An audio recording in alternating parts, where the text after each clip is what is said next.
اعوذ باللہ من الشیطان الرجیم بسم اللہ الرحمن الرحیم۔ اب وہ ایک نقشہ کھینچ رہے ہیں کہ اللہ کے عباد الرحمن، اللہ کے بندے، خاص اللہ کے بندے، اللہ کے چہیتے بندے، اللہ کے محبوب بندے کیسے ہوتے ہیں۔ اس کو پڑھیے اسی طریقے سے کہ دل میں ارادہ رکھیے، کم سے کم امنگ اور آرزو تو ہو کہ ہم بھی اللہ تعالی ہمیں توفیق دے کہ ہم ایسے ہی بننے کی کوشش کریں۔ وعباد الرحمن الذین یمشون علی الارض ہونا،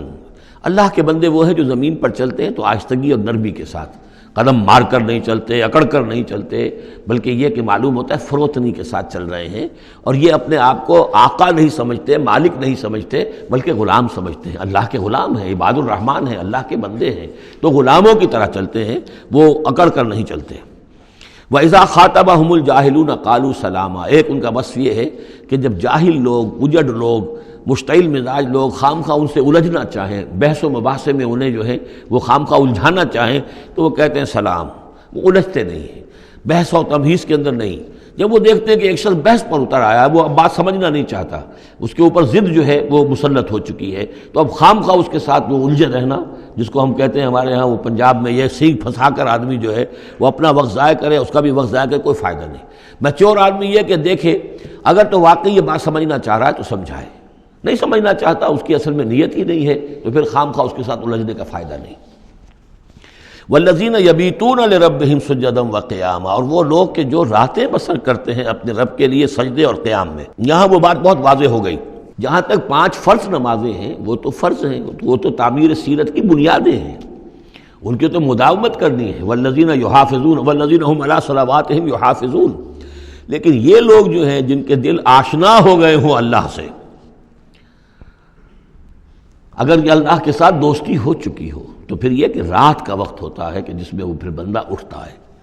کوئی دیکھ نہیں رہا ہے، لوگ سوئے ہوئے ہیں، کوئی ڈسٹربنس نہیں ہے۔ خیر ہماری تو آج کل شہری زندگی میں راتوں میں بھی ڈسٹربنس رہتی ہے، لیکن یہ کہ عام طور پر بہرحال دن کے مقابلے میں تو ایک سکون کی کیفیت ہوتی ہے۔ اس وقت اپنے رب سے راز و نیاز کی باتیں، کبھی اس کے سامنے کھڑے ہیں، کبھی سر بسجود ہیں۔ والذین یبیتون لربہم سجدا وقیاما والذین یقولون، اور وہ کہتے رہتے ہیں سب کے باوجود، ربنا اصرف عنا عذاب جہنم، اے رب ہمارے عذاب جہنم کو ہم سے پھیر دے، دور کر دے۔ یہ سورہ نور میں بھی ہم نے پڑھا تھا کہ وہ ساری شخصیت جو ہے بیان کرنے کے بعد وہ اس کے بعد بھی لرزاں و ترساں رہتے ہیں۔ یوما تتقلب فیہ القلوب والابصار، ڈرتے رہتے ہیں اس دن کے خیال سے کہ جس میں نگاہیں اور دل الٹ دیے جائیں گے قیامت کے دن سے۔ ان عذابہا کان غراما، یقیناً اس کا عذاب جو ہے وہ چمٹ جانے والی شے ہے۔ انہا ساعت مستقر و مقامہ، پروردگار وہ جگہ جہنم جو ہے یقیناً بہت بری جگہ ہے، مستقل قیام کے لیے بھی اور تھوڑی دیر کے لیے بھی۔ جو میں نے عرض کیا تھا کہ دنیا میں بری سے بری جگہ بھی جو ہے اس میں بھی آپ تھوڑی دیر کے لیے جائیں گے تو ریکریشن ہو جائے گی چینج کی وجہ سے،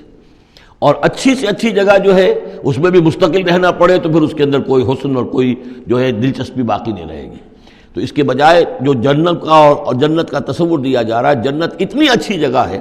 کہ مستقل طور پر رہنے کے باوجود اس کی دلچسپیوں میں، اس کی رعنائیوں میں کوئی کمی نہیں ہوگی، اور جہنم اتنی بری جگہ ہے کہ ایک لحظے کے لیے بھی کسی کا قدم وہاں گیا تو وہ اپنی پوری جو ہے سختی اس کے اوپر ظاہر کر دے گی۔ والذین اذا انفقوا لم یسرفوا ولم یقتروا وکان بین ذلک قواما، اور وہ لوگ کہ جو خرچ کرتے ہیں تو نہ تو وہ اسراف کرتے ہیں اور نہ ہی بخل سے کام لیتے ہیں، بلکہ اس کے بین اعتدال جو ہے واقعہ یہ ہے کہ دنیا کا مشکل ترین کام ہے، توازن اور اعتدال۔ ظاہر بات ہے یہ لوگ جو میچور ہیں، سمجھدار ہیں، اب ان کے ہاں یہ ہوگا کہ ان کے اس خرچ کرنے کے معاملے میں بھی اعتدال ہوگا۔ والذین لا یدعون مع اللہ الہا آخر، 3 کبیرہ گناہ وہ ہیں جیسا کہ ہم نے پڑھا ہے سورہ نساء میں بھی، ان تجتنبوا کبائر ما تنہون عنہ، تو بڑے بڑے گناہ وہ کون سے ہیں کہ جن سے اگر تم باز رہو تو باقی چھوٹے گناہ تو اللہ تعالیٰ جو ہے وہ معاف بھی کرتا رہے گا۔ اور ان میں سے سب سے بڑا تو 2 مرتبہ فرمایا شرک، اور شرک کے بعد پھر قتل ناحق اور پھر زنا، یہ 3 ہیں۔ قتل ناحق سے بھی در حقیقت تمدن کی جڑ کٹ جاتی ہے، اور زنا سے تمدن جو ہے وہ سڈاس بن جاتا ہے، پھر اس کے اندر گندگی ہو جاتی ہے۔ تو اس حوالے سے یہ 3 چیزیں یہاں بیان کی جا رہی ہیں۔ والذین لا یدعون مع اللہ الہا آخر، وہ لوگ کہ جو نہیں پکارتے اللہ کے ساتھ کسی اور معبود کو۔ ولا یقتلون النفس التي حرم اللہ الا بالحق، نہ ہی قتل کرتے ہیں کسی جان کو جس کو کہ اللہ نے محترم ٹھہرایا ہے مگر حق کے ساتھ۔ قتل کے بدلے قتل والا معاملہ ہے، یا مرتد کا قتل ہے، یا زانی شادی شدہ کا رجم ہے، جو بھی ہے. ولا یزنون، نہ وہ زنا کرتے ہیں. ومن یفعل ذلک یلقی اثاما، اور جو کوئی بھی یہ کام کرے گا وہ اس کی پاداش کو پکڑ کر اس کو جو ہے اس حاصل کر کے رہے گا، یعنی لازماً اس کی سزا اس کو مل کر رہے گی. یلقی اثاما یضاعف لہ العذاب یوم القیامہ، قیامت کے دن اس کا عذاب دگنا کر دیا جائے گا. یہ آیت اس اعتبار سے بہت اہم ہے کہ منکرین حدیث نے بہت شور مچایا ہوا ہے کہ قرآن مجید میں کہیں عذاب قبر کا کوئی تذکرہ نہیں ہے، صراحتاً واقعتاً نہیں ہے، احادیث میں بہت تفصیل ہے، لیکن یہ کہ یہ مقام ایسا ہے کہ جس سے ثابت ہوتا ہے کہ قیامت کے دن سے پہلے بھی عذاب ہے. یضاعف لہ العذاب یوم القیامہ، دگنا کیا جائے گا ان کے لیے عذاب قیامت کے دن. اس کا مطلب ہے کہ عالم برزخ میں بھی ان کے لیے عذاب ہے. اور جو فرمایا گیا ہے کہ یہ جو قبر کا گڑھا ہے یا یہ جہنم کے گڑھوں میں سے ایک گڑھا ہے، اور یا جنت کے باغیچوں میں سے ایک باغیچہ ہے،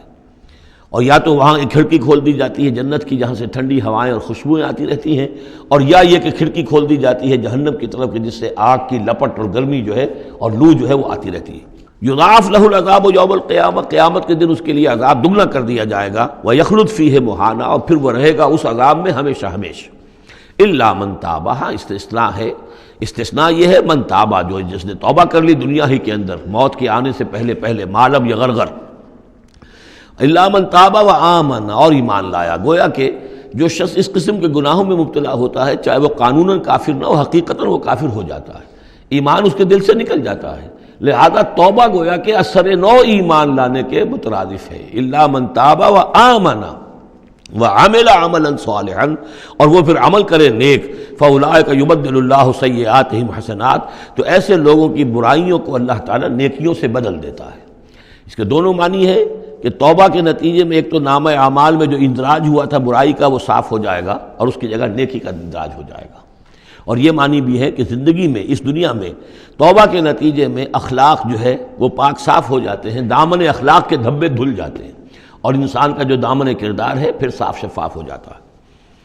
وَكَانَ اللَّهُ غَفُورًا رَحِيمًا، اور اللہ تعالیٰ غفور الرحیم ہے. وَمَن تَابَ وَعَمِلَ صَالِحًا، اب دوبارہ تکرار کی گئی، اور جو توبہ کرے اور پھر نیک عمل کرے فَإِنَّهُ يَتُوبُ إِلَى اللَّهِ مَتَابًا، تو وہ ہے کہ جو توبہ کرتا ہے اللہ کی جناب میں جیسا کہ توبہ کرنے کا حق ہے. توبہ کی تسبیحیں ہو رہی ہوں، استغفار کی تسبیحیں ہو رہی ہوں، اور آیت کریمہ کے ختم ہو رہے ہوں 1.25 لاکھ کا اور لاکھ کا، لیکن حرام خوری جوں کی توں جاری ہو، وہ سارے غلط کام ویسے کہ ویسے جاری ہوں، وہ کوئی توبہ نہیں ہے، اس کا کچھ حاصل نہیں.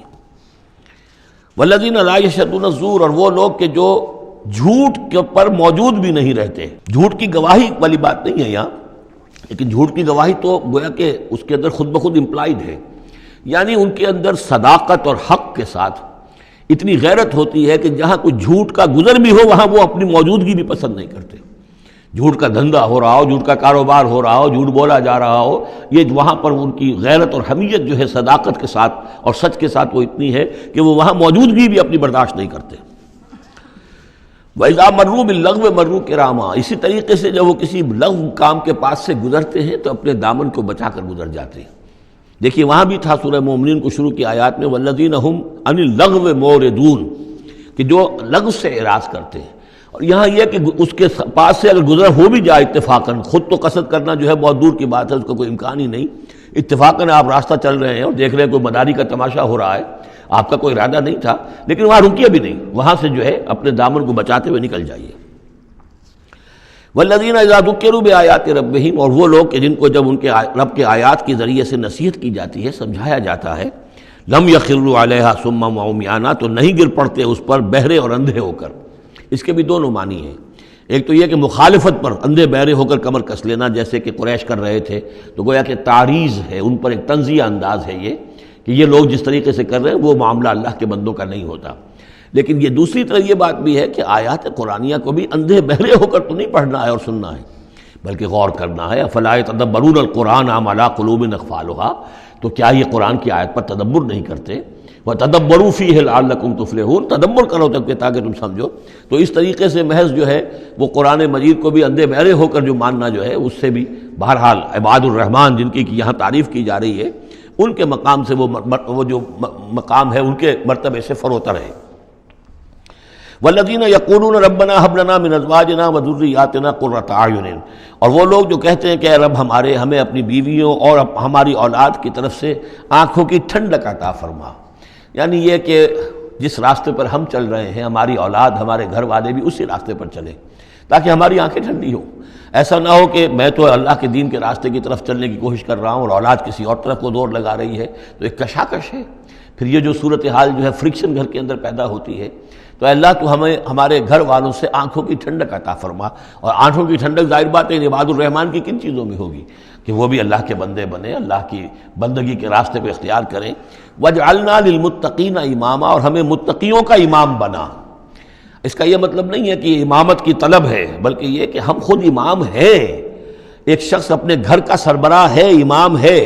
تو اے اللہ جن کے ہم امام ہیں انہیں متقی بنا دے، اس لیے کہ ظاہر بات ہے کہ میدان حشر میں جب ہم چلیں گے تو ایک شخص کے پیچھے اس کی اولاد چلی آ رہی ہے، اور معلوم ہو کہ وہ تو جہنمی ہیں جو چلے آ رہے ہیں، یہ خود تو بہرحال ایک نیک آدمی تھا، نہیں، ہمارے پیچھے جو ہماری نسلیں آئیں اے اللہ انہیں بھی متقی بنا، جن کے ہم امام ہیں، جو ہمارے پیچھے ہیں، جن کے کہ ہم دنیا میں جیسے کہ فرمایا ہے ایک حدیث میں بھی آتا ہے کلکم راعٍ وکلکم مسئول عن رعیتہ، تم میں سے ہر شخص کی حیثیت ایک چرواہے کی ہے، اور اللہ نے کچھ نہ کچھ مخلوق جو ہے اپنی اس کے چرواہے کے حوالے کی ہے۔ تمہاری اولاد ہے، تمہاری بیوی ہے، یہ گھر کنبہ ہے، یہ تمہارا جو ہے یہ گویا کہ تمہارے متبعین ہیں، تمہارے فالوورز ہیں، تو اللہ ہمارے فالوورز کو متقی بنا دے، اور ہماری جو امامت ہے وہ متقیوں کی امامت ہو۔ اولئک یجزون الغرفۃ بما صبروا، یہ وہ لوگ ہیں کہ جن کو بالا خانے ملیں گے ان کے صبر کی جزا میں، انہوں نے صبر کیا۔ ظاہر بات ہے کہ اللہ دنیا میں بے شمار مواقع آتے ہیں حرام خوری کے، ایک بندہ مومن بچتا ہے، بہت سے مواقع پر اللہ تعالیٰ موقع دے کر آزما لیتا ہے کہ ذرا سی بھی اس کے اندر کمی ہو تو پھر یہ نکل جائے کسی غلط راستے کی طرف۔ انسان جو ہے صبر کرتا ہے، جذبات کو روکتا ہے، اپنی خواہشات کو روکتا ہے، شہوات کو تھامتا ہے، ان تمام چیزوں کو سنبھال کر یہ سب گویا کہ پوری زندگی صبر ہے۔ تو بما صبروا اولئک یجزون الغرفۃ بما صبروا، یہ وہ لوگ ہوں گے کہ جنہیں بدلے میں ملیں گے بالا خانے جنت کے ان کے صبر کے عوض۔ وَيُلَقَّوْنَ فِيهَا، ان کا استقبال کیا جائے گا وہاں جنت میں، ان بالا خانوں میں، تحیۃ و سلاما، سلام کے ساتھ اور دعاؤں کے ساتھ۔ خالدین فیہا، وہ رہیں گے اس میں ہمیشہ ہمیشہ۔ حسنت مستقرا و مقاما، بہت ہی عمدہ ہے وہ جگہ، مستقر کے طور پر بھی، مستقل قیام گاہ کے طور پر بھی، اور مقامہ تھوڑی دیر کے لیے بھی۔ تو یہ گویا کنٹراسٹ ہے۔ جہنم کو فرمایا ساعت مستقرا و مقاما، اور جنت حسنت مستقرا و مقاما۔ قل ما یعبأ بکم ربی، اے نبی ان سے کہہ دیجئے میرے رب کو تمہاری کوئی پرواہ نہیں ہے، یہ نہ سمجھو کہ میں تمہارے پیچھے اپنے آپ کو ہلکان کر رہا ہوں، تو میرے رب کو کوئی تمہاری ضرورت ہے، میری یا میرے رب کی کوئی ضرورت اٹکی ہوئی ہے تمہارے بغیر، وہ بات پوری نہیں ہوگی، یہ چھپر تم ہی اٹھاؤ گے تو اٹھے گا ورنہ اٹھ نہیں سکتا، یہ نہ سمجھو۔ قل ما یعبأ بکم ربی لولا دعاؤکم، اگر نہ ہوتا تمہیں پکارنا۔ اللہ نے یہ بات اپنے ذمے لی ہوئی ہے کہ تمہیں خبردار کر دیا جائے۔ اللہ تعالیٰ وما کنا معذبین حتی نبعث رسولا، ہم عذاب نہیں بھیجتے رہے جب تک کہ رسول کو نہ بھیج دیں، اس لیے مجھے بھیج دیا ہے، میں لگا ہوا ہوں اس کے حکم سے، میں تمہاری گلیوں میں بھی تمہیں سنا رہا ہوں، تمہارے گھروں میں جا کر تم سے بات کر رہا ہوں، اکیلے اکیلے بھی بات کر رہا ہوں، ڈنکے کی چوٹ بھی کر رہا ہوں، لیکن یہ نہ سمجھو کہ کوئی اس میں میری غرض ہے یا میرے رب کی کوئی ضرورت ہے۔ قل ما یعبأ بکم ربی، میرے رب کو تمہاری پرہکا کے برابر کوئی وقت تمہاری نہیں ہے ان کے نزدیک، لولا دعاؤکم، اگر نہ ہوتا تمہارا پکارنا، فقط کذبتم، تو دیکھو تم نے جھٹلا دیا ہے، فسوف یکون لزاما، اب عنقریب یہ تمہارے ساتھ چمٹ کر رہے گا، یعنی یہ کہ اس کا جو عذاب ہے، اس کی جو پاداش ہے وہ تمہیں مل کر رہے گی۔ صدق اللہ العظیم۔